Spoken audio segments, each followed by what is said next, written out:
My blood test just came back, and after 9 years of eating high fat, keto, carnivore, butter, ghee, sardines, and olive oil, my biological age came back 12 years younger than my actual age. I'm 32, almost 33, and my biological age is 20. Now I know what you're thinking, that sounds too good to be true. Or maybe you're thinking, doesn't that much fat destroy your cholesterol? Isn't that dangerous? That's exactly what we're gonna go through today. Over 70 biomarkers. What's optimal, what's slightly off, and what that actually means when you're looking at the bigger picture. Not just the numbers your doctor flagged in red. I've been eating a variation of high fat for over 9 years. Now I don't track macros strictly, I don't count calories, I haven't opened my MyFitnessPal in a very long time. This is just how I eat, and these are my real results. We're gonna go through metabolic health first, and then we'll get into heart health, including the whole LDL conversation, then liver, thyroids, electrolytes, heavy metals, and finally genetics. And at the end, I'll tell you 3 things that these results actually prove. Let's start with the markers that matter most when you're eating high fat, because these are the ones that people often say will suffer. First up, fasting insulin, something I talk about all the time on my channel. Mine is 3, which is very low. And this is one of the most important markers on the entire panel because insulin can be elevated years before fasting blood sugar starts to go up. Most people only get their blood sugar checked and think everything is fine. But fasting insulin tells you how your body is managing blood sugar. A result of 3 tells us that my body is very insulin sensitive. And on that note, fasting glucose, which was 5.1 millimoles per liter. And for my Americans out there, that's 91, right in the optimal range. Now HOMA-IR, which is a calculation that includes your fasting insulin and your fasting glucose. It basically tells you how much insulin your body needs in order to keep your blood sugar where it is. And this is the one that can catch insulin resistance early, even if blood sugar is normal. Mine is 0.68, very low, very good. And HbA1c, which reflects your average blood sugar over the last 3 months. Mine is 5.3%, again, optimal. So when people say that eating high fat causes insulin resistance, I get this comment all of the time, people saying that too much fat makes your cells resist insulin.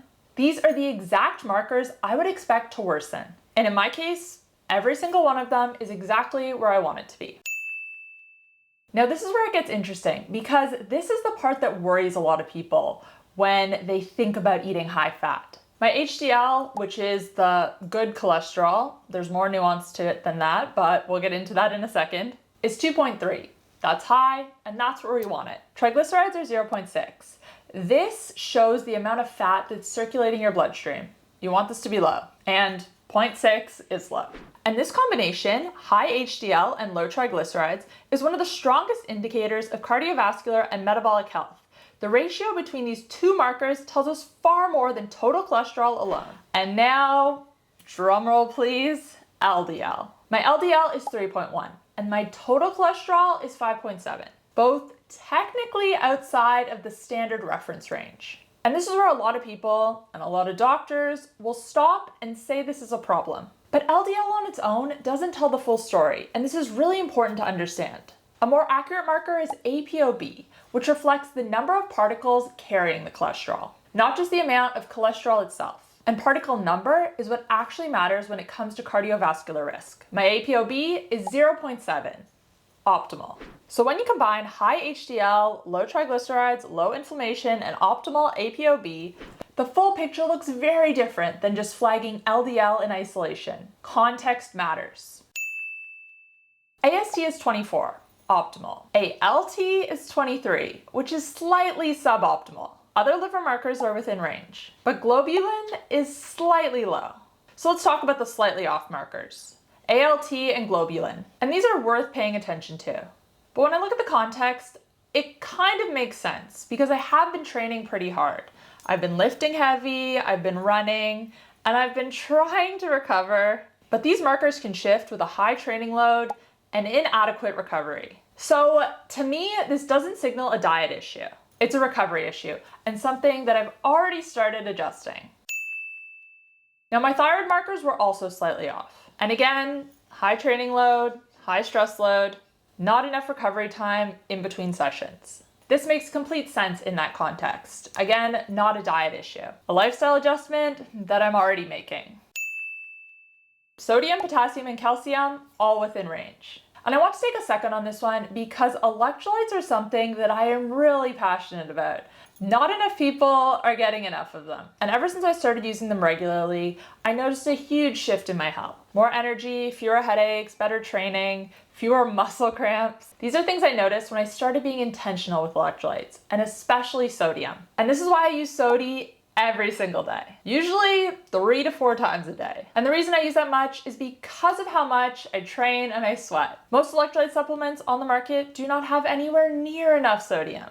And sodium is the one that actually moves the needle the most for most people, especially if you're eating a low carb, high fat diet or doing any form of intermittent fasting. Sodium actually gets this right. The sodium content is meaningful, not just a token. I've tried a lot of products in this space, and this is the one that's actually stuck. If you want to try it, I'll put the link in the description box down below, and you can use code HCK15 to save 15% off your first order. Vitamin D is 79, and this one actually surprised me because I do get a lot of sun. I try to get vitamin D from the sun as often as possible. But beyond that, I also eat quite a bit of seafood. But 79 is borderline. And this just reinforces something that I say all the time. You can't just assume. Testing matters. And this is something I am now supplementing in order to bring this up. Magnesium and B12 are both good as well. Lead is low, mercury is also low, and this is something I'm asked about a lot, given how many sardines I eat. But sardines are small fish. They're low on the food chain, and that means they're also very low in mercury. That's one of the reasons why they're so amazing. They don't accumulate mercury in the way that larger fish like tuna do. One of many reasons why I recommend them so often. If you haven't watched my video on 5 reasons why you should be eating sardines every day, I'll link that above now. This is part of my blood panel that I was really curious about, the genetics portion, because this can really make a difference in how certain foods impact your body. My ApoE genotype is E3E3. This is considered the neutral genotype. So there's no increased genetic risk in terms of how my body processes fat and cholesterol. So when we zoom out and look at everything together, what does this information actually tell me? There are 3 main things that stand out. First, eating high fat doesn't automatically mean poor metabolic health. Not when it's built around whole foods, quality protein, and an active lifestyle. My insulin, glucose, HOMA-IR, all optimal. And these are the markers we're told will suffer the most when we eat more fat. Second, context matters more than individual numbers. My LDL, technically elevated. This didn't surprise me. But my ApoB is optimal. My inflammation is low, my triglycerides are low, and my HDL is high. You cannot look at one marker in isolation and draw a conclusion.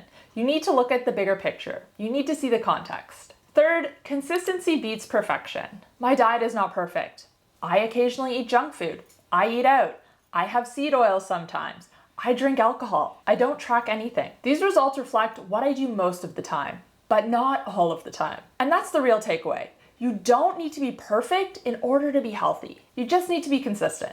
Now, if you want me to go deeper into any of these markers, especially the whole cholesterol conversation, let me know in the comments down below, because there definitely is a lot more I could say. And one last thing, if you haven't tried soda yet, and especially with everything we've talked about today, with electrolytes and training load, now is the time. Like I said, I genuinely drink soda every single day, multiple times a day. It's one of the simplest things you can add to your routine to actually make a noticeable difference. The link will be in the description box down below. And again, you can use code HCK15 to save 15%. And if you haven't watched my video on 10 foods I eat to keep my biological age low, I'm gonna link that on the screen now. Because the blood tests are the proof, but the food is where it starts. Subscribe if you haven't already, and I'll see you in the next one.